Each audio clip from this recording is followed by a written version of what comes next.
We already knew that Donald Trump's new ban against transgender troops in our nation's military came as a surprise to military leaders. Now we're learning that the impetus for this sudden policy change was considerably more crude than even detractors suspected. The short version Politico reports that Donald Trump announced a ban on transgendered military members because he was frustrated with the government's lawyers trying to explain the implications of such policies to him. President Donald Trump's White House and Defense Department lawyers had warned him against the transgender military ban for days. They were concerned about the ramifications of the policy, how military officials would respond, and what legal backlash it could cause, two West Wing officials familiar with last month's discussions said. The lawyers thought there would be plenty of time for more discussions and were analyzing arguments.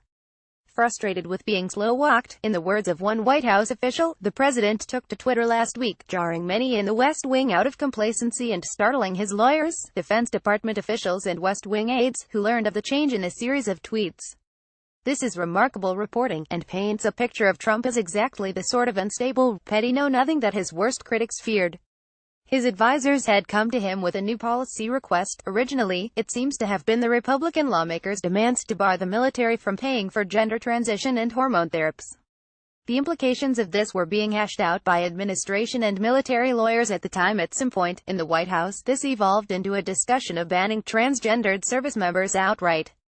Possibly, and this is speculation on our part, because it would require fewer words. Apparently, however, it was these discussions themselves that set Trump off. Too dim or hot-headed to grasp the nuances of the issue and too impatient to tolerate substantive explanations of it with others, he instead lashed out with his new's most simplistic policy, banning transgendered service members, apparently as an attempt to stop his own staff from asking him further questions on it. The administration had no plan in place, but Trump told others they would have to get in gear if he announced the ban first, one White House advisor who spoke to Trump said. He also said the announcement would stop the lawyers from arguing with him anymore. That, of course, hasn't quite happened. The implications of Trump's would-be ban have not gone away simply because he said it out loud. It remains unenforced while the same lawyers grapple with turning his crude, primitive solution into something both practical and legal. The military services themselves are not implementing the ban and will not implement the ban until they get language from the White House that is implementable. There has been considerable political fallout, with even stalwarts of his own party issuing public condemnations of the move.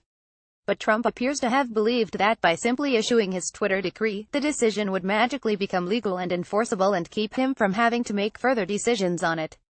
And he did it because he was tired of his own advisors and experts attempting to ask him and warn him about the various nuances of the original issue.